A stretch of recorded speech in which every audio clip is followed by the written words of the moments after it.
So we'll go ahead and get started. Thank you, everyone, for attending. It's so nice to be able to restart this seminar series. This is sort of the second instance of us having this seminar series. So it's really nice to see people actually show up, and that we have an online presence as well, because the pandemic kind of wreaked havoc on this particular series. So this series is our Translational Research in Bacteriophage Therapies series. It's a series that's sponsored by the Center for Innovative Phage Applications and Therapeutics, IPATH, here at UCSD. This year, we have been joined by our colleagues at UC Irvine, as represented by Katrina Whiteson here in the second row. And our real goal is just to bring together people who are interested in basic bacteriophage biology with those who are interested in bacteriophage therapies. So hopefully what we can all gather from this are some productive collaborations, or at least some productive ideas. So our speaker today is Dr. Joseph Bondy-Denomy. He's coming to us from the University of California, San Diego. He is, I believe... So, I had to change it because I wrote San Diego like twice and had to change it. I promise it says San Francisco on the paper because I changed it. UCSF. So he's coming to us from there. He is originally from Canada. He got his undergraduate degree at the University of Waterloo, and then moved on to do his graduate work at the University of Toronto in the laboratory of Dr. Alan Davidson. There, he developed a real interest in working on bacteria and their phages, and in particular bacterial immune systems in the CRISPR-Cas system. So he's done a lot of research in the CRISPR-Cas system, as well as systems really outside of that. After graduating from the University of Toronto, he did do a postdoc there as well, and then moved down to the University of California, San Diego, where he spent San Francisco. Yes, but it's on the recording, so San Francisco, for which he spent about a year there before becoming a member of the faculty, at which time now he's an associate professor at UCSF. So his laboratory's research has really been, quite frankly, groundbreaking in the field of looking at bacteria and their phages, and in particular how bacteria become resistant to their phages. And the one thing that I would really point out about his research is that it spans beyond just CRISPR-Cas resistance, which a lot of people like myself worked on years ago. They're really interested in more general means by which bacteria become resistant to their phages, and they've got some great data that's been coming out really in that field. So he has published in some really nice top journals, some interesting work, of which I won't get into too much because he's probably going to present a great bit of that today. But some of those journals include Nature Communications, Nature Microbiology, Cell Hosted Microbe as well. So I think some of the things you guys are going to see is really sort of high impact work. His laboratory is funded through multiple different institutions, NIAID, NIGMS, as well as the Kinship Foundation. So they're doing a lot of work that is really widely recognized in the field. So what we would hope to learn today is to gain a much greater understanding of some of the CRISPR-Cas system, as well as some of the other mechanisms that bacteria use to resist their phages. And it's a field that I think of for a lot of us that are probably more generally interested in bacteriophage therapy. It's something that we don't think about maybe nearly enough of. And that is, boy, when we put this phage into a person, how's this phage actually becoming resistant to this, or how's this bacteria actually becoming resistant to this phage? I think a lot of his work kind of helps us uncover or at least think about what might be going on within the host. His talk today is entitled Beyond CRISPR, How Bacteria Protect Themselves from Phage Infection. So please join me in welcoming Dr. Joe Bondy-Denomy.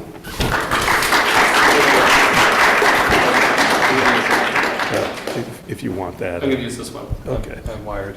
All right. Thank you. Okay, thank you very much for coming. In the post-pandemic world, being here in person is a big deal, so I appreciate that. Despite the introduction, I have never worked here. This is my first time physically being here, and I wish I had worked here. The phage community here is really impressive. It's something I'm jealous of at UCSF, so I'm very excited to be here and talk to some of you who are a part of this great phage group of UCSD and SDSU and IPATH and all the great things that are going on. I made a sort of a new talk that because I knew I was coming to a phage group, a phage audience, that I wanted to try to make something new. So I did some of that. I didn't make it all the way there. You know, we have great ambitions. And then the flight this morning, the pilot said, we have a 1 hour flight. I thought 1 hour is not enough time to make this talk. So I did my best with that hour, but let's see how it goes. So yeah, I'm going to talk to you about the work going on in our lab. So of course, we're very interested in how bacteria protect themselves from this constant onslaught that their viruses provide to them. Being focused, of course, on how bacteria protect themselves from attack with mechanisms like CRISPR-Cas. But maybe the flip side is where you'll hear a lot about more from me today is what do phages do to deal with the diverse armamentarium that bacteria have, and the number of different anti-phage systems that bacteria have that we are aware of has exploded in recent years. So there's a lot more beyond CRISPR, and I'm going to talk to you today about multiple different systems, actually. I'm going to try anyways. But I'll start with CRISPR, because that's where I've spent the last decade or more of my research career, going back to my time in Alan's lab in grad school. CRISPR-Cas, of course, is this incredible adaptive immune system that can steal snippets of phage genome, put it into the bacterial genome, and use that as a record from which they can transcribe CRISPR RNAs, and those CRISPR RNAs can load into their cognate Cas protein and attack the phage. And I have worked for many years now on phage-encoded anti-CRISPR proteins that are small proteins that phages produce very quickly during infection that allow them to neutralize the CRISPR-Cas machinery by binding directly to Cas proteins. And so this is at least one example of a really great way where there's a bacterial immune or anti-phage system, and there are phage-encoded anti-immune mechanisms. And that's really become the major focus of my lab, about the immune systems and the anti-immune responses. And so these anti-CRISPR proteins have been somewhat helpful in the gene editing world, where many of them work directly and can inhibit Cas9 or 12, and we and others have used them as tools. But for today, I'm going to really focus in on the phage biology. And so I thought a little bit about how to frame this talk and how to frame our entrance into the jumbo phage world that I know many of you are aware of, the world of 5kZ phages and Pseudomonas aeruginosa. And so almost all the work in my lab to date, not including some work in Listeria and Enterococcus phages, almost all of it has been focused on Pseudomonas aeruginosa. And going back to my time in Alan's lab, after I had uncovered anti-CRISPR proteins that were specific to the type 1F CRISPR-Cas system, which is in Pseudomonas, and working with my colleague April Pollack, we uncovered anti-type 1E anti-CRISPRs and Pseudomonas phages. Those were two systems that were pretty common in Pseudomonas and were really common in the CRISPR literature as being really well studied. I had noticed that Pseudomonas also has a type 1C CRISPR system. And so for the CRISPR nerds, you'll know this is intrinsically interesting. For the non-CRISPR people, don't worry about it. It's our jargon and our nomenclature. But I was intrigued by, is it functional? It's kind of a minimal system. It's got only fewer proteins than the others. And I was curious if it was even functional in Pseudomonas, and there were essentially no papers on this subtype. And so I was keen to start working on it, and while I was still in Alan's lab, I started to explore this system, and later Lena Leone, a really talented student in my lab, ended up publishing on this system. But indeed, it's actually encoded on mobile genetic elements in Pseudomonas aeruginosa. It's got a handful of different proteins. The CRISPR spacers match lots of different phages and prophages. We worked out what the PAM might be, which again is a CRISPR nerd thing that you don't need to worry about. But we sort of created a standard kind of CRISPR characterization paper around its function. But before this, embarrassingly, maybe 10 years prior to this paper is when I started working on the type 1C system while I was still in Alan's lab. And I just want to show you why this particular CRISPR system serendipitously led me into working on 5KZ. Okay, so what I was doing and what a common kind of CRISPR-Cas characterization paper might look like is that you would clone your Cas genes or study them in their native strain, and you would add a CRISPR RNA on a plasmid probably, and you would ask if we program this CRISPR RNA to target a phage, does it work or not? That's how we'll decide if we've got the targeting rules, if the system's functional, et cetera. And here's an example of a plaque assay that maybe out of any talk I've ever given, I don't need to describe this, but I'll do it anyways, just in case. You can't really see it, but there's a lot of bacteria here, and on top are spots of phage. These are single plaques that phages make. In this case, this CRISPR RNA is targeting a phage called D3. That's a good day in the lab. D3 gets targeted, the other phages don't. This is a specific and functional CRISPR system. That's the basics of CRISPR 101. If we change the target, the CRISPR RNA, to target JBD68 or F8 or JBD30, this system is working against all these different phages. So I concluded, this is a Pseudomonas CRISPR system. It's functional. It's got natural spacers that target mobile stuff, and we can give it spacers that target mobile stuff, and we can stop them. And the reason I was doing this wasn't just to see if the system was active. I was really looking for new anti-CRISPR proteins against the type 1C system. The reasoning is, if D3 happened to have an anti-type 1C anti-CRISPR protein, it would plaque, but it doesn't because it's dying. So there's no anti-CRISPR here. And so I kept doing this, and I included some phages that I had in my collection that I procured over the course of my time at Allen's lab. One of those phages is called 5KZ. I didn't know much about it at the time, but I realized very quickly that no matter which guide I programmed to target 5KZ, this darn thing wouldn't die. So 5KZ had the intrinsic ability to grow on cells expressing a type 1C CRISPR system that should have targeted it because it targeted these other phages. Alongside of this, as a part of my time at Allen's lab, I had isolated a whole slew of temperate phages that infect Pseudomonas. These all came as prophages from various clinical isolates. I would induce them, isolate them, and I asked in this experiment, which we still have not published, out of these 86 clinical and environmental aeruginosa isolates, what percentage of them can be lysed by these phages? And you can see what I think we normally see with temperate phages is that they have a pretty modest host range, 10, 20%. There's interesting reasons for this. But I had included some lytic phages from our collection just as a benchmark. And much like previous papers that have studied 5KZ and an unrelated phage F8, I saw that around 50% of strains could be lysed by 5KZ. And this, like I said, is quite commonly seen. This is a broad host range phage. And so I was really intrigued, still in Allen's lab, working on anti-CRISPR proteins and other things that I was focused on publishing. But when I started my lab, I was really excited about these two observations.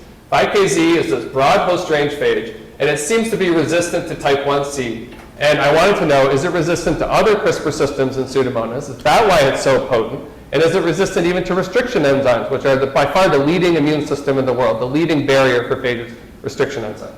Okay, so what I did when the lab started over the course of many years with many different phages and different systems and multiple great people in the lab, Sinan Mendoza, a graduate student who started part of this project on KZ, Shweta and Sutha, two postdocs from the lab, we basically set out to explore, by a lot of cloning and overexpression, which phages succumb to death from these 6 different immune systems. So these are 4 different CRISPR systems, 2 different RM systems, and the question is, if we just screen through any lytic phage we can find, are there ones that intrinsically are good at dealing with restriction and CRISPR? And we included intentionally systems that these phages hadn't seen before that were derived from other organisms. So this RM system is EcoR1 from E. coli, this is SpyCas9 from Streptococcus, and we simply asked, does the phage get targeted?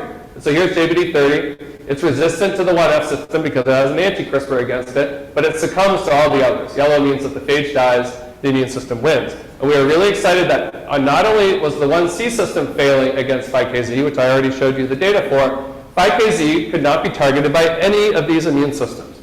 So not only was it a pretty potent phage at dealing with endogenous CRISPR systems in Pseudomonas, like these two, and like this RM system, but it was good at dealing with exogenous systems it had never seen before. This felt like it's not a phage that has anti-CRISPRs or anti-RM. It's a phage that has figured something out that's bigger than just inhibiting all these individual systems because it's working against SpyCas9.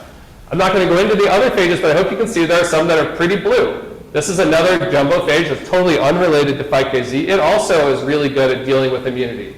This is actually a small protophage that, surprisingly to us, cannot be targeted by CRISPR. This 5KMB family, I know some in the room know about this, is a small protophage, also pretty resistant. And we've been working on the mechanisms for resistance for all of these. And long story short is they all have different mechanisms. None of them make a nucleus. They all have different stories that go along with them, and we're working on those. But I'm going to focus today, for obvious reasons, on 5KZ.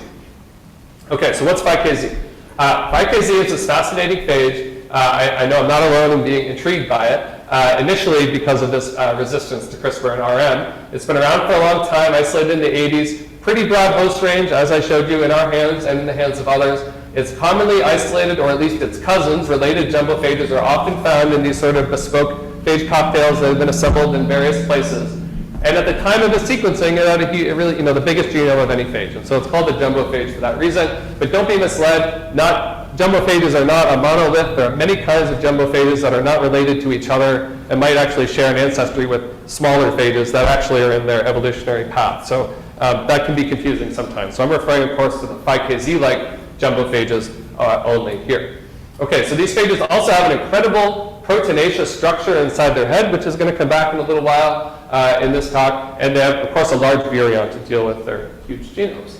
Okay, and so of course we were scratching our head thinking, does this phage have a bunch of anti-CRISPRs? How does this phage deal with RM and CRISPR? And then the world changed thanks to Joe Pagliano's lab with this incredible discovery that kind of, I think, maybe in the last 20 or 30 years, besides the discovery of CRISPR, which hopefully I can put CRISPR-1 as this Nobel Prize-winning discovery, I think I'd put the phage nucleus solidly number 2, right? This amazing discovery that phage, that in this paper, a related phage to 5KZ, infecting a different Pseudomonas species, could assemble this structure that I'm sure many of you have seen this video, where in green is a phage protein that builds a nucleus or a shell coordinated by a phage tubulin.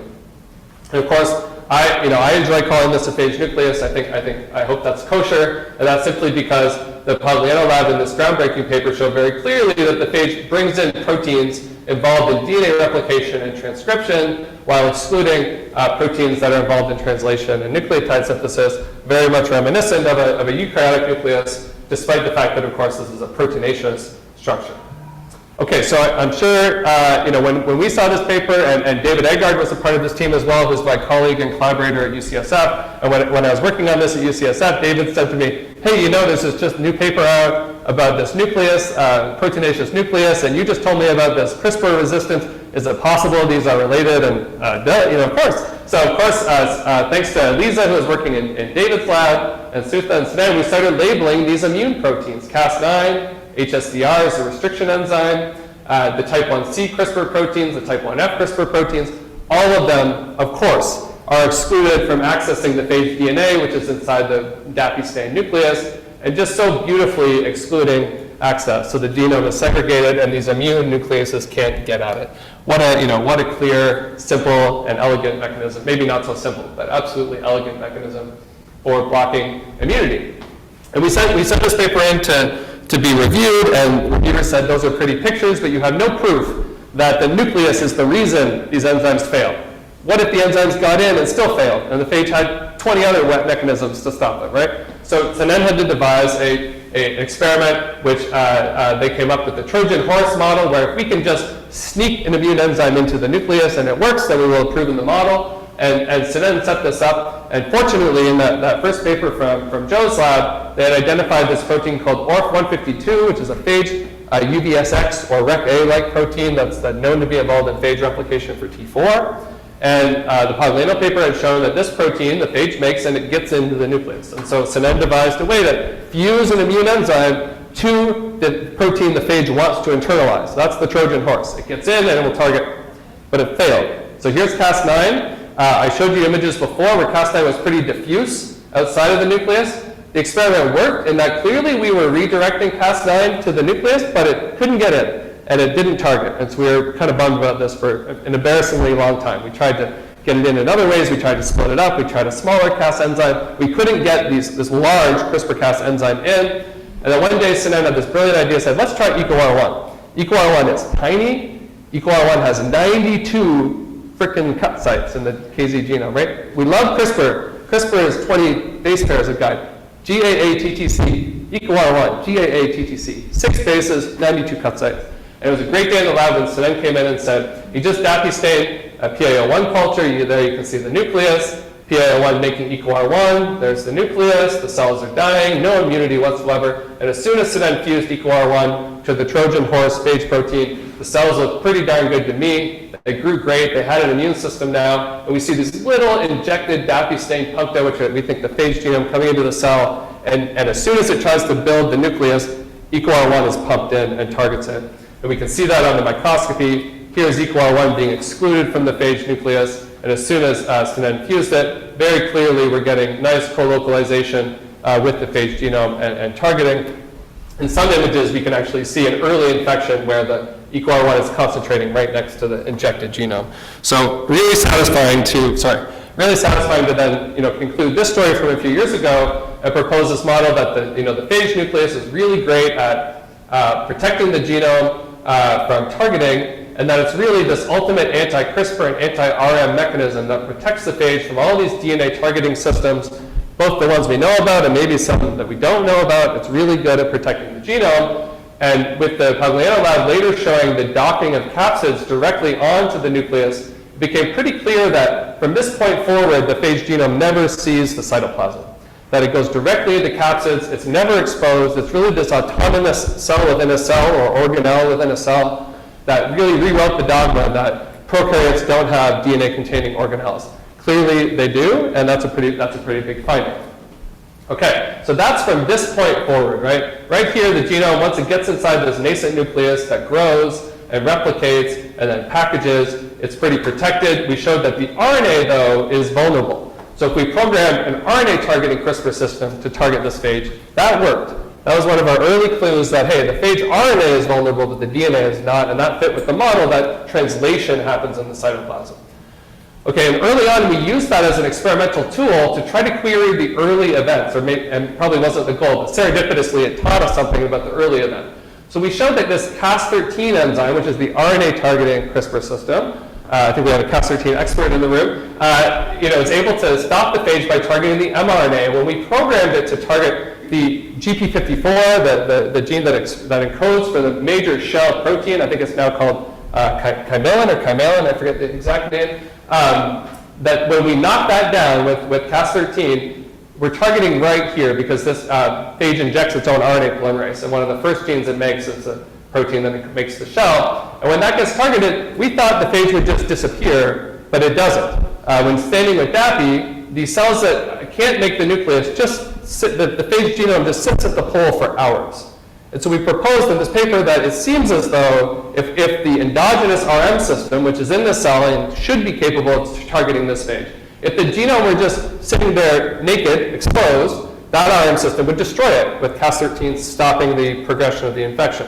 We suggested that there must be some early protective mechanism that allows this phage to be safe before it ends up in the nucleus. And that's what I'm going to share a little bit more about today, because we've been working on that for a while, that we think that there's some sort of, that there are injected proteins that participate in building a protective, maybe second DNA-containing organelle for this phage.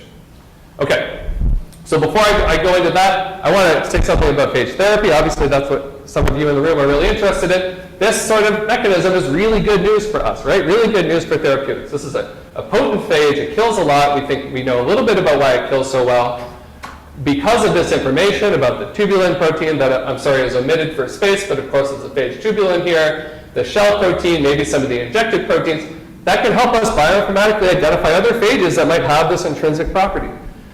Whether we could engineer this into another unrelated phage, maybe not, but we can easily find them with some of this information, and many of the known defense systems can't work against it. So the story I'm going to tell you next, though, is if we figured out a way to stop this phage, and I told you two examples, right? One was the RNA targeting CRISPR system. The other was the GP52 Trojan horse EcoR1. If we can come up with those mechanisms, surely nature has even better stuff, right? Surely there are mechanisms that have uniquely evolved for the bizarre and special biology of this phage to attack it. And our interest in the lab in this immune arms race is to use that as a query to learn new biology about the phage, right? So if we can ask where does the host intervene, we can learn something new about the phage. And the long story short is it's that we're actually going to discover an immune system that zooms in on this early step that I just proposed might be really important. And that work is led by Yuping Li, who's a current postdoc in the lab. And I'll show you a little bit about how she uncovered a new system that we call jumbo phage killer. And that's online. Recently we posted it. Okay, so Yuping turned to clinical isolates that we had in the lab from Toronto, from my previous life, and from UCSF, not UCSD, UCSF. Although I realized in writing UCSD a couple times in emails the last few weeks, I wrote UCSF every time. I couldn't get over the keyboard switch there, so I get it. Okay, so we had all these isolates, and Yuping titrated phage against them. And I hope this kind of looks familiar to you that, there are strains that were totally resistant to KZ that would be bad for therapy, and there are strains that totally succumbed beautifully to phage infection. This phage is incredibly potent. If the strain is sensitive, 1 PFU, 10 PFU, the culture will crash. Okay, so about half the strains died, half the strains didn't. That's like what I've shown you before. And what Yuping decided to do was zoom in on 2 representative isolates that are really common model strains in the Pseudomonas field to try to figure out why. Why is it that some strains die and some strains don't? Kind of the holy grail broadly, the holy grail of phage therapeutics. So remember, these strains are not becoming resistant under selection. That's different, right? Under selection, we get receptor mutations, et cetera. We're really interested in strains that come to us resistant to the phage. That is a therapeutic agent, we would say, that phage is not going to work for that strain. We want to know why, a priori, those strains are resistant to phage infection. Okay, so PA14 does eventually die if you put in enough phages. Probably not going to be therapeutically useful. So if I had a PA14-like infection, tell me why KZ won't work for me, and importantly, give me something that will. That's the goal. Okay, so, oh no, none of the dots are showing up. So trust me, there are a lot of dots there. This is a genetic screen. Pretend you see 6,000 dots, okay? Yuping did a genetic transposon sequencing screen to basically say, if we take PA14 and ask what genes, when knocked out, make that strain more resistant to phage or more sensitive to phage, what would the answer be? And pretend there's about 100 dots here that are purple or orange, and those are all the type 4 pilus and the flagellum. So by virtue of adding phage, pretend there's a whole cluster of dots here in the middle, and then 40 dots here and 40 dots here. So we had all of the type 4 pilus genes, all the flagellar genes, because this was done in liquid culture, which is important. The flagellum matters apparently in liquid culture for this phage, but not in solid. And she found that yes, okay, if we knock out the receptors, the phage can infect. Makes sense. But right over here were 2 green dots that when knocked out made the strain more sensitive to phage. This is not a common approach in the field, and that's why I'm excited about this idea, that we can take resistant strains and do genetic screens, and if there's one thing standing in the way of that phage, we will find it. If there were 2 or 3 or 4 things, maybe we won't find it. But then instead of just looking for what makes a strain resistant to phage, that upon loss, we can look for things that when knocked out make the strain sensitive to phage. And we call these jumbo phage killer genes A and D. And the reason, I hope these all show up, the reason is that quite beautifully, when Yuping then made clean knockouts of the single genes A or B, PA14 turned into PA01. It became perfectly sensitive to phage. So the one thing stopping 5KZ from infecting PA14 is the jumbo phage killer system. So it is necessary and boom, sufficient, right? We add it to PA01 and the chromosome is a single copy, we get almost an identical curve where the immune system can be overwhelmed at high MOI, but it's pretty good. If we overexpress it massively from a plasma, we get complete resistance. Note, this is not an abortive system. For those of you in the immune system world, you'll know people are obsessed with calling immune systems abortive because the cells die when the immune system functions, but the cell dying brings the phage down with it. We don't think that's the case here. And if anyone works on KZ, you'll know that what does KZ do within minutes of infection? It degrades the bacterial genome. So that told us right there, if this immune system were acting late in infection, it would probably look abortive because the cell is going to die. And if the immune system stops the phage, that's good for the neighboring cells, but not good for that cell. We think this must act early because it's non-abortive and it saves the cell. I'm going to show you more proof of that. This system is not just a Pseudomonas oddity. We find homologs of the jumbo phage killer system in many gram-negative pathogens, even many that don't have known 5KZ-like jumbo phages. And I'm not going to show all the data, but we think this immune system is very specific to the 5KZ-like jumbo phage family. We've tested 100 other Pseudomonas phages from about 20 or 25 different phage families. It stops none of them. So the premise that a unique immune system might need to evolve to deal with this unique phage biology might hold water, that this is an immune system that's specific to this family of phage, and ergo, that these bacteria all have 5KZ-like jumbo phages that prey on them. That might be great therapeutics, but at least in some isolates from these species, they've got this jumbo phage killer system potentially standing in the way. Okay, so how does it work? Well, cell biology meets cell biology, right? So this was the first phage that told the phage world, we should all be cell biologists. Phage labs should have microscopes. That was what I think the 2017 paper said. We need a microscope. And so we got one. And what we learned was that much like this phage being a professional cell biologist, the immune system is too. So here's the A protein, the B protein, red and green. And I hope you can see that without phage, the immune proteins are pretty diffuse. The B protein makes a puncta that kind of dances around the cell. But when the phage injects its genome at the pole, which it always does, the A and the B protein snap into place right at the pole where the phage infects. So it attacks it early, which is consistent with the non-abortive phenotype.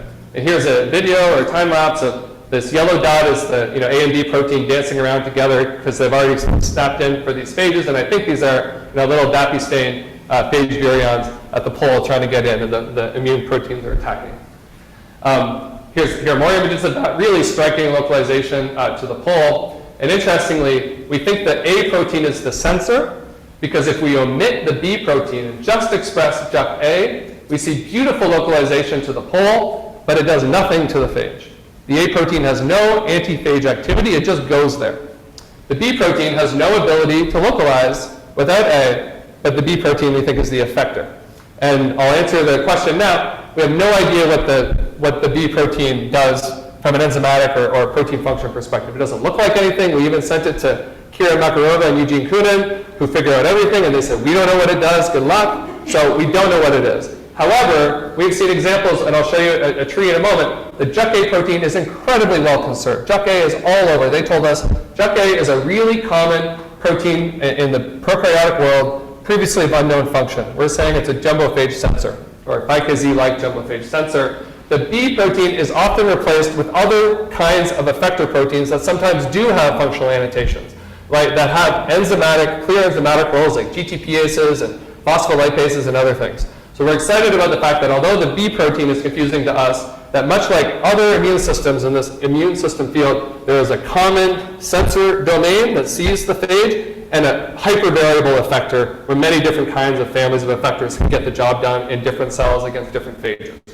Okay, so I won't be showing you the structures or exact biochemical mechanisms of these proteins, but we do think this is sort of a sensor-effector pair. Okay, so what does it do? If it attacks early, it must stop the phage early. Indeed, it does. Here is the transcript. This is the shell transcript that makes the nucleus. I should relabel this to the chimelin name. There, it's going off the charts in wild-type cells. And here, just like a receptor minus strain, the jumbophage killer system stops early transcription. Remember, this is initiated by the injected RNA polymerase. So clearly, the jumbophage killer system is stopping the phage really early.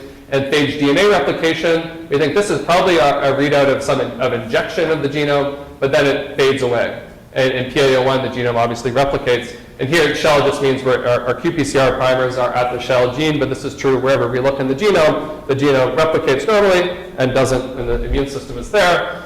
And here is the little DAPI stained phage coming in and poof, disappearing, right? So that's the phage genome coming in. If the red and green proteins were there, imagine them attacking, and DAPI just kind of fades away. We don't think the jumbophage system has any nuclease function, right? I just told you we don't know the domains, but we don't think it's a nuclease. It doesn't look anything like a nuclease. So our model is that the A and B protein are attacking this injected phage, destabilizing it in some way that renders the genome vulnerable to endogenous nucleases. Okay, so what is an injecting? Let's talk a little bit about that and zoom in on what we know right now about injected proteins in the very early stages of phage infection. So Jingwen Guan was a postdoc in the lab, was a really talented prokaryotic cell biologist. She decided to try to figure out the proteins that are injected by this phage. Unfortunately, 10 years ago, there was a paper by Thomas is the first author, Julie Thomas and Lindsay Black, that used proteomics to identify the really abundant proteins inside the virion. And so Jingwen started to label those with GFP or amnion green and ask, are they injected? And here's an example of a phage virion protein that is not injected. You can see clearly it stays at the pole while the phage nucleus builds. However, she labeled GP90, and clearly it comes into the cell. So it's very obvious that the genome is coming into the cell along with this injected protein, and interestingly, it's staying kind of stuck on the side of the phage nucleus as it matures. She did this with 6 different proteins that the Thomas et al. Paper had said are high abundant, they're called inner body proteins inside the virion. Remember at the start I showed you that large spool apparatus in the head. we think they propose that these proteins are what's in that spool, and we can see that GP97, 95, 93, and 90 are all coming into the cell with the phage genome and staying with the nucleus for the most part. Now, it's been known for a long time that phages inject proteins to inhibit RM or do something like that. Generally, it's not been shown that phages can inject a lot of different proteins, and we're really excited about the potential that this isn't just there to inhibit, to antagonize an immune system through inhibition, but it's there to protect the genome and stay with the genome until the genome gets into the nucleus. Here's a time lapse of this happening. Just to emphasize the point that it comes in really early with the genome, right there, and then it stays along for the ride. And Jingwen also, her sort of core project in the lab was to figure out ways to genetically modify this phage, and just to make sure we weren't misleading ourselves with our expression system, which here we just load up the phage head with protein, and just to make sure that wasn't an artifact, she actually was able to put a chromosomal label on GP93, this one, put a label in the phage genome. So now the phage is the only green we see is from the phage express version. To our knowledge, the first time that anyone's been able to change the sequence of a 5kZ-like phage. So we think that's really powerful, and we can confirm that indeed the protein is injected with the DNA. And now that we see nascent protein too, because it's in the genome, we see this really robust signal accumulate around the nucleus, because that's a nascent new protein being put into new capsids that have been shown to dock at the nucleus, and then boom, lysis. Okay. So the reason we're really excited about this is twofold. One, I'm going to show you an image in a second that I think that jumbophage killer system is attacking this structure. But two, Jingwen then added to the mix the shell protein, which is here in red or pink. And I hope you can see that at 10 minutes of infection, the white dot is the phage DNA co-localized with the injected protein, this time GP90. But at 15 minutes, the phage genome leaves that protein. It leaves GP90. And it moves into the nascent nucleus. And so our proposal here is that whatever this protein DNA complex is, and it's been proposed very excitingly recently through EM images from Danilova, and more recently from this incredible Lachlan et al. Paper from the San Diego team, from the Villa Corbett Pagliano super team, I would say, the idea that there's potentially early membrane structures or early protein DNA membrane structures, I don't know. But that perhaps what we're seeing is an early structure that is created instantly by virtue of phage DNA and protein being deposited in the cell, and that's a transcriptionally active entity that which also has an RNA polymerase inside of it, expressing early genes, which includes the shell. And once that shell is ready, once that shell is expressed and starts to build this nascent nucleus, then now it's ready to accept the genome. And I'd say there's two interesting things here, if this is something that can be seen by others or reproduced. One is that we don't ever see the nucleus forming around the injected structure. We see it forming next to the injected structure. And this appears to be a non-replicative transfer. So the genome is not being replicated into the structure. It is moving into the structure.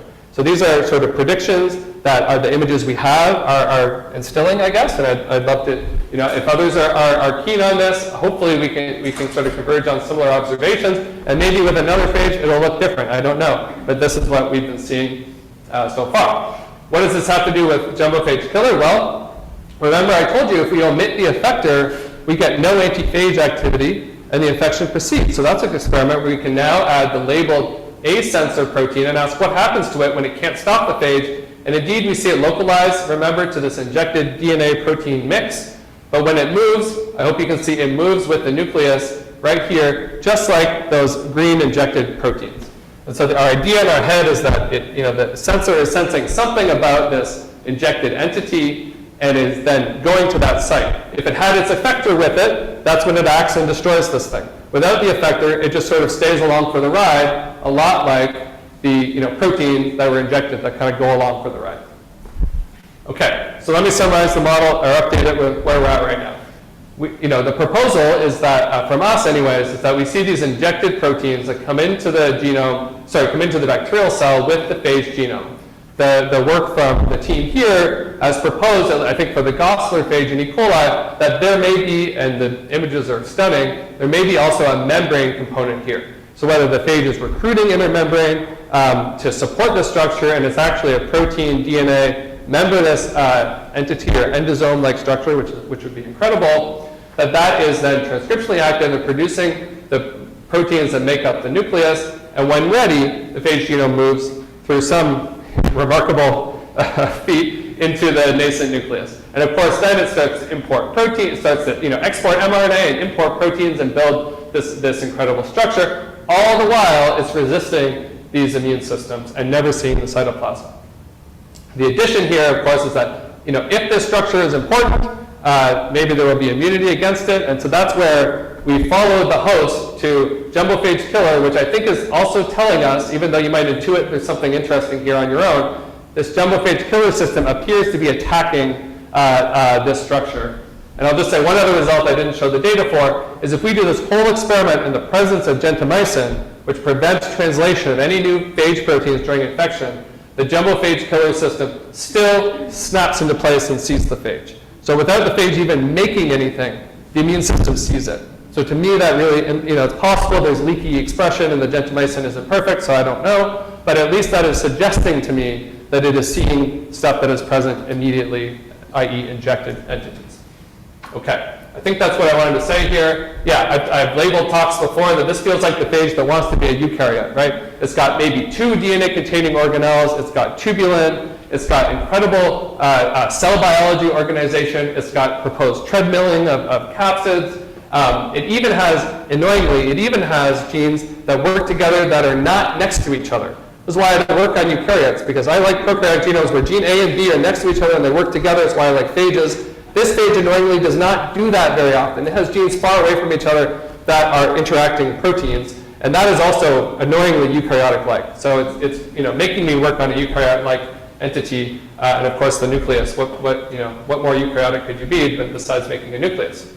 Okay, so I would leave at the point that this sounds sort of doom and gloom. Jumbo-phage killer is bad for business in the phage therapy world. What we're doing now is trying to look for jumbo-phage mutants, PKZ mutants, of course, that escape it, which has been very challenging. So this immune system clearly attacks this phage through maybe redundant signals to prevent escape, but we have succeeded in finding, this is in the preprint, phages like 5PA3, which are related to KZ, really good at getting around jumbo-phage killer. So we're encouraged that there is a solution in nature that will be both helpful mechanistically, but also that the jumbo-phage world has seen the system before, and so if jumbo-phage killer is the response to CRISPR failure, that the phage will have a response to jumbo-phage killer, and that we can figure out what that is and hopefully kind of end up with a superphage. And if you're familiar with this OMK01 phage, which was the phage used in this recent Yale trial from Paul Turner, OMK01 is basically KZ. They're almost identical. OMK01 is absolutely destroyed by the jumbo-phage killer system. So that is already a phage that's in the clinic. I can tell you this system is in about 20 to 25% of Pseudomonas isolates. I guarantee you it will lead to OMK01 failure. So being able to take the great attributes of OMK01 and give it an anti-JUC or some way to get around it will absolutely be clinically beneficial, because that phage is looking pretty great, where it can work. Okay, so with the last few minutes, I'm going to tell you a short story on new stuff that's happening in the lab, where we're looking at new immune systems, and I just told you about JUC, a jumbo-phage killer, but there's been this explosion in anti-phage systems that target DNA or use signaling systems, or CRISPR-Cas, of course, and many other anti-phage systems. And the important question is, from the phage therapeutic side, do we need to worry about all of them? Are all of these systems a barrier for phage therapy? Are some of them a barrier? How do we decide? And we've been focused on this in Pseudomonas, of course. And Matt Johnson's a talented bioinformatics student in the lab who built a program to find immune systems, and the Bernheim lab also recently published something. The conclusions are similar, which is that Pseudomonas has a lot of immune systems, and it has a lot of immune system diversity. The Shannon entropy metric basically means if you go from one strain of Pseudomonas aeruginosa to another, how much immune system diversity are you going to have to deal with? And the answer is a lot. So for a phage, that's a problem. If I figured out these 6 immune systems to make it through this strain, I got to figure out 6 different immune systems when I get to that strain. So the diversity of immunity is fascinating for the basic biologists, but a pain in the butt, maybe, for the therapeutic people.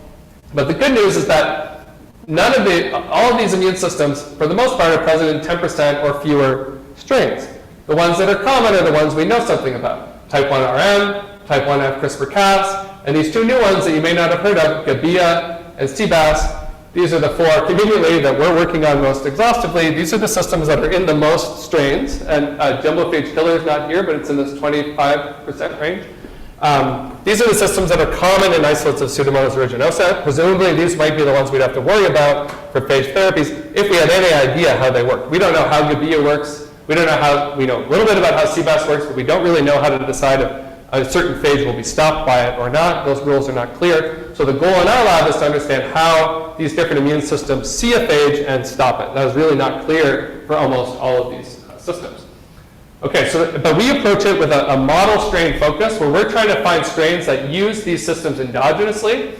This is strain PA14, and I made this figure just to sort of get across the value of a single model strain for studying immune systems. This strain has so much going on. It's got a natural CRISPR-Cas system, which I've worked on for a long time now, and it's endogenously active. We've used it to look at spatial organization of CRISPR. We've used it to, we and others have studied the regulation of the system endogenously. We've done a lot of anti-CRISPR work on it. We've now uncovered a new system in this strain called Shango. I just told you about jumbo-phage killer, which came from this strain. And we've just learned that this strain has an active Gabia system that we're studying quite extensively. We love finding systems endogenously because then we can ask a lot of questions about how they're regulated and how they actually work without being misled by overexpression. Okay, so in 2 minutes I'll tell you, CBAS is really awesome. This is a system that's actually related in ancestry to the CGAS sting system in humans and eukaryotes, which senses DNA and makes CGAMP, which turns on a signaling pathway that produces interferon. Bacteria have homologs of this enzyme that CGAS-like, uses this enzyme through an unknown cue to produce a lot of cyclic nucleotide variation that signal to various effectors. This is a recently discovered system, but it's super common in Pseudomonas. And Pseudomonas doesn't just have it. I'll skip that. It has a lot of it. So many different isolates have many different flavors of CBAS, all the different types, all the CRISPR people who thought they knew what type 1 whatever means and type 2 whatever, totally different now. CBAS has its own nomenclature. Aaron Huding in my lab has been leading this project. Look at these. What you need to know is these different cyclases or CGAS enzymes with these different letters. That means they produce different cyclic nucleotides. So within one species of Pseudomonas aeruginosa, it's got a handful of different CBAS systems. The Corbett lab here has done really brilliant work on, I think, on type 2 and type 3, showing how these accessory proteins control and regulate the activity of these enzymes. But suffice to say, if I'm a phage, I've got to worry about dealing with all of these different CBAS systems that use all these different proteins, effectors, ancillary proteins or signature genes, and different nucleotides. This is a striking problem. And so what Erin did was she started to knock out these systems and look for native phenotypes. So that PA14 strain, as much as we love it, doesn't have CBAS. We can't study CBAS there. So she started looking. We actually sent a bunch of emails and got all these strains. And she ended up finding that this 011 system, when deleted, had a real phenotype. And so when she deletes it, she sees that this strain that normally blocks phage replication pretty well, knocks phage replication down by 10 to the 4-fold. This is now a small protophage. When CBAS is deleted, the culture dies, and the phage replicates like crazy. So that's a functional immune system. This is the first time, to my knowledge, that anyone's seen endogenous antiphage activity for CBAS. So we're really excited. Here's our new model strain that maybe will be our PA14 was for CRISPR. This strain will be for us for CBAS. Here's the plaquing, more plaques, and I'll just cut to the chase and say that, well, the goal here is to figure out how the system sees the phage. One way to do that is to look for phage escape mutants that get around the system. Maybe it's mutated what the system sees.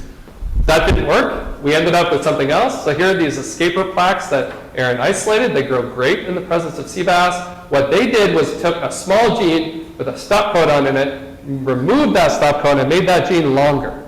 We thought this doesn't make any sense. We blasted it. It's all over the place in lots of different phages, only the long form. So that short form that was in that one phage is not seen ever again. Lots of phages, including T4 and T2, encode this long gene. And the long story short is that this is an anti-CBAS protein. So this phage had a dormant inhibitor for some reason with a stop codon in the middle. And when we hit it with CBAS and it died like crazy, a few mutants figured out, hey, if we remove this stop codon, we're in business. And they expressed this anti-CBAS protein. Amazing collaboration with Yu Feng's lab solved this structure where it shows that there are 3 molecules of CGAMP bound by this hexamer, this protein hexamer. So a very expensive enterprise. This phage pumps out this anti-CBAS protein just to soak up the CGAMP molecule. I'll skip some of the characterization, yada, yada, yada. So we showed it binds to cGAMP. These are native gel shifts. But what was really incredible is, okay, there's cGAMP. That's the strain we just used. Remember I told you this Pseudomonas phages have to deal with all these different systems. This one makes cyclic AAG. This one makes cyclic UA, cyclic AAA, cyclic AAA. How could it possibly inhibit all of them? And lo and behold, it does. So this ACB2 protein also soaks up trinucleotides, and it binds to it even more tightly than the dinucleotides. And so what we're going through a whole panel of nucleotides now, testing every cyclic nucleotide known to be involved in basic bacterial biology like DIG, CBAS signals, Pixar signals, CRISPR signaling. There's all this new nucleotide signaling in the world of bacteria. Amazingly, our protein here in blue and a homologue of it from another phage in Pseudomonas can soak up or sponge up the signaling molecule for all of these different di- and trinucleotide systems, which represent all of the Pseudomonas CBAS systems that we know about. So this single phage protein is soaking up and inhibiting probably all of these different CBAS systems. A homologue from T4 does pretty well, doesn't bind these guys for some reason that's interesting. And then Hobbs et al. From the Stork and Kranzuk lab discovered a totally unrelated protein from T4 called ACB1, which is an enzyme that cleaves also a handful of different cyclic nucleotides. So clearly, CBAS is putting strong evolutionary pressure on phages, and phages are innovating by coming out with these amazing proteins, both ACB1 and 2, that can deal with not just one nucleotide, but many different cyclic nucleotides. And that beauty is that they don't have to bind to the CBAS proteins. These CBAS proteins are so diverse, all it does is go to the Achilles heel, which is the nucleotide. So that has been an exciting journey that was just published. We just published that in Cell last week. And I just want to shout out to the Stork lab earlier in the year who published another phage protein that is also a sort of a signaling sponge that soaks up this signaling molecule, which is a core element of a system called Fioris, which is another sort of related, has analogs in human systems and plant systems, another anti-phage defense system. And so these are the first two examples that I know of phage strategies that soak up signaling molecules. And we're intrigued that maybe, even in human viruses, that cGAS sting might also be blocked by viral proteins soaking up these molecules, which again has never been seen before. Okay, so I'll close there. Here's CBAS again. We still don't know how it's switched on exactly. A beautiful paper from the Corbett lab was just published showing how in one type that the cGAS-like enzyme is covalently attached to host proteins, which helps it turn on, but it's still not clear what the phage signal is. That's the big question in my mind. And I've shown you this ACB2 story that can soak up these different dinucleotides and help the phage. And so I'll summarize here. I've shown you, I hope, that Pseudomonas is a pretty exciting model system for studying antiphage immunity. It's important for therapeutics to know which systems matter, which systems don't matter, how do we tackle them. I've shown some examples of naturally functional RM, CRISPR, CBAS, jumbophage killer, and didn't show the data on Gabia. And we think we have evasion mechanisms for all of them, of one flavor or another. Nucleus formation, inhibitor proteins, etc. On the 5KZ side, it's a really broad host range phage that resists immunity, which was my initial attraction to it, and that we've now uncovered an immune system that has responded that we call jumbophage killer. And on the CBAS side, the sponging of nucleotides is a really powerful way for the phage to push through. I will re-acknowledge the great people that did this work. Sanen has moved on as a graduate student who did the KZ work. Yuping, Jingwen, Deepto, and Claire are all working on 5KZ. That's our 5KZ team right now. And Aaron really drove the CBAS project. Big shout out to David and Eliza, who we've worked with quite a bit, and to Kira and Eugene for helping with bioinformatics. And I will stop there, and I hope there's some time for questions. Thank you very much. You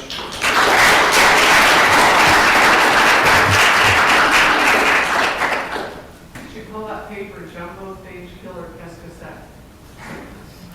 French connection. Yeah. Thank you. Yeah. You have to know the talking heads in order to get that joke. Yeah. I don't know many people whose eyes are old enough to get that thing.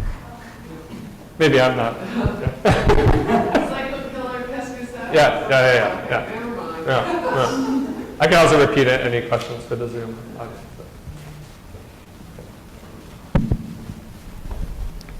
Yeah, so my question has to do with the jumbophage killer. So at like really high MOIR concentrations, at least on a plate, you see that 5KZ can infect and make plaques on. They don't really plaque, but they can lyse a culture. Okay, at high and it just MOIR. kind of diffuses out. I guess I'm Yeah. curious about, what you know about the mechanism there, and I was also kind of curious whether using gentamicin might help elucidate what might be going on. You have like a bunch of different phage things. For the high MOI point specifically? Yeah. Yeah, a high MOI we can sort of see on the microscope sometimes too. If there's a lot of, if we're right about the model, the DNA gets injected with protein and membrane or whatever that is, and attacks that if 5 other phages are infecting at the same time, that one of them might slip through the cracks. And since this is a system that we think doesn't alter the cell, it's just there to stop the phage, that if the system stops 9 phages and one gets through, well, that's going to look like replication. And they really do, that high MOI, that's not just some that's phage replication. So the phages really can replicate at high MOI when faced with endogenous levels of this immune system. So I think that's just a brute force, slipping through the cracks. That might be the upside of immune systems that do kill the cell. If 10 phages infect and all I do is see one of them, and one is enough to get me to, as an aborted system, to kill the cell, the other 9 phages go down with me and nobody replicates. So I think that's the trade-off. But the upside here is when it's working, when there's only a low MOI or just 1 phage at a time, the immune system is very, very good at saving the cell and stopping the phage. Does that answer your question? Definitely, thanks. Yeah. We have Roach Lab questions. Simultaneous hand. I bet it's the same question. It happens in the same lab. Is on? It's actually sort of piggybacking on that question as well. I was meant to kind of also extend that question, kind of ask if you were to repeat that jerk phage experiment with that localization at the poles with more MOIs, would you expect to see multiple foci forming, or That's a good. or is it just at one polar end? I'd have to ask you Ping that question. I've never seen an image with multiple JUC-AB foci. So that's a great question. I have seen images where there's a JUC-AB focus and the nucleus has still formed.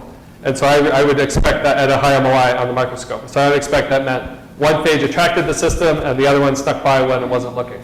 I'll ask it. I've never seen a picture with multiple JUC-AB foci. That's a good question. Yeah.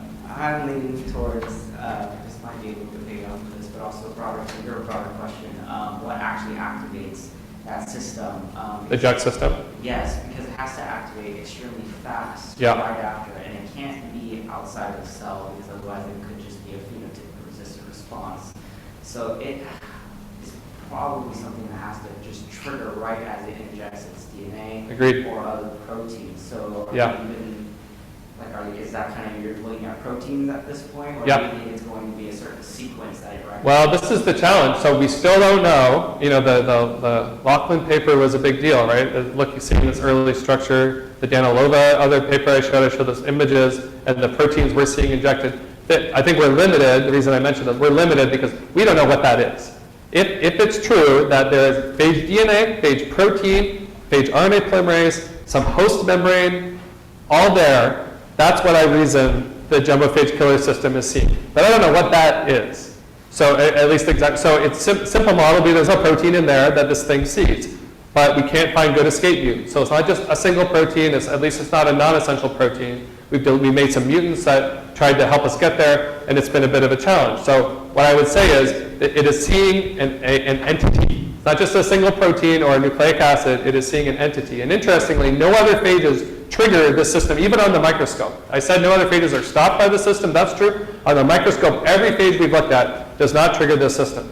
Interestingly, 5PA3 does trigger localization, but 5PA3 blasts on through. So it's still injecting something that triggers localization, but it doesn't get stopped. And so, but only the 5KZ-like jumbo phages trigger that cell biology.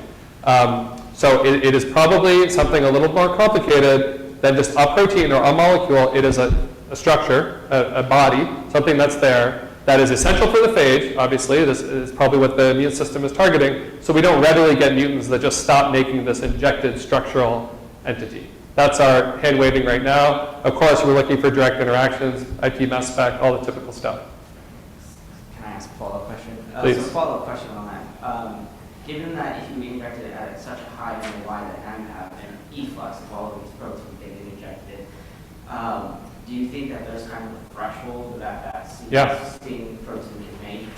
Yeah, that's a great point. So if there are multiple injections, is it brute force that one phage gets by, or is it just titrating away I think it's sort of one and the same. I see those as the two sides of the same coin, that it's titrating away the system, and now the one phage will just slip on by. and not be seen, because the sort of decoy phage has attracted 90% of those 2 proteins to it, and the other phages can slip by. Yeah. And I think that I can support that, because if we overexpress the system, that high MOI clearance goes away. So if we make more JUC-AB, it can detect more of those injections. That might be those might be the cells to look at in the microscope to see if we can see a whole bunch of JUC-AB puncta. That'd be really cool. David.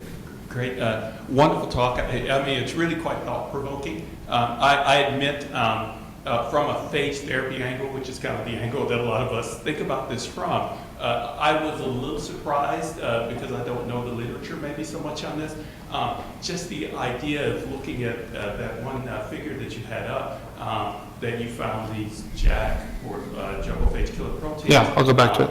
And I mean, you had them in beta, epsilon, gamma proteobacteria. I mean, that's yeah. a wide swath of organisms, which to me, I took out the tree. it kind of suggests that that these things, I mean, if you search hard enough for them, you might be able to find them on many different branches of life. Yeah, The yeah. one thing you didn't have was gram-positives. That's correct. Which, we obviously are very interested Yeah. in. Don't see any homologs and gram-positives. Sorry. I don't see homologs with this system in in gram-positives. gram-positives.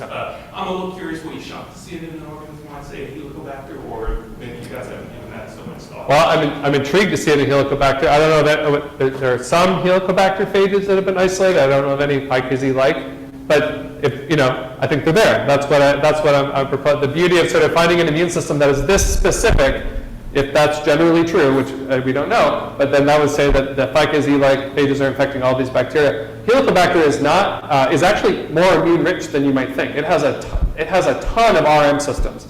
Helicobacter and Campylobacter, on the graph I showed you, immune system entropy, Helicobacter is low, but on total immune system abundance, Helicobacter is very high, and that's just because it has a ton of RM systems. So it's not diverse, but it's immune-rich. So Helicobacter sees phages for sure, Campylobacter too. And this system, we would need to validate it. But what Yuping did do is she took system, I didn't show the data, she took, it's in the preprint, she took JUC-A systems from all of these bacteria, many with different effectors replacing that E protein, and put them in Pseudomonas, and 10 of them worked beautifully to target, again, only 5KZ, 5PA3 still pushed through.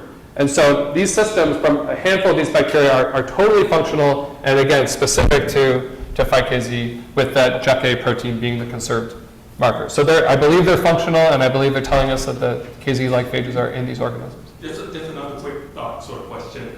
Does it concern you seeing them in so many broadly different gram mechanisms? Concern me from a phage therapeutic angle? Yeah, from a phage therapeutic, because we really think about leukemia. A lot of Sure. these organisms, we are kind of running out of antibiotics. Yeah, but it's never as common as you think. So any new immune system that's discovered is present, and that's the number you need to know. That's why I showed the percent of aeruginosa isolates that had all these different systems. JUC is like 20%. I'm excited about it. I hope we publish a great paper about it. I hope Yuping gets a great job because of it. But it's 20% of isolates, and we'll work around it. That 20% is pretty high. I think the ones that are 5% or less, maybe we don't worry about. The ones that are 20% or more, it might just be a few immune systems for any one species. Right? So because it's present in these isolates doesn't mean it's common in these species. We're just saying it exists in at least one strain. So I'm not worried in that sense.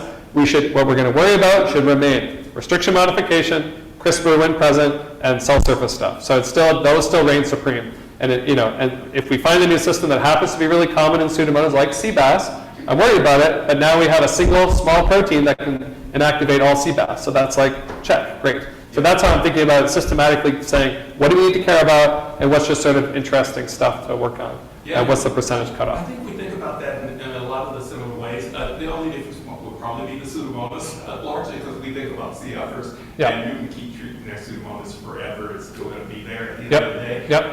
And the Pseudomonas that comes out at the end has picked up a bunch of stuff. So I almost wonder if you take a relatively naive CFer, maybe you might find 5% of them that have these jumps Yeah. or similar things. Yeah. By the time they've been treated for 10 years, what percentage might have these sorts of Yeah, it's a good question. I think under treatment or under phage selection, you're going to select for lost things as opposed to gain things. That would be my intuition, that strain is going to lose receptors and lose things that the phage needs. To pick up a system, it's got to have some horizontal gene transfer, which of course happens. but it would be harder for it to sort of pick up that magical system. So I suspect it's more of a loss, but there's a lot of sequence collections to probe for that. Sorry. Any other questions? Well, Okay. thank you so much. It was really Thank you. presentation. Awesome. Thanks.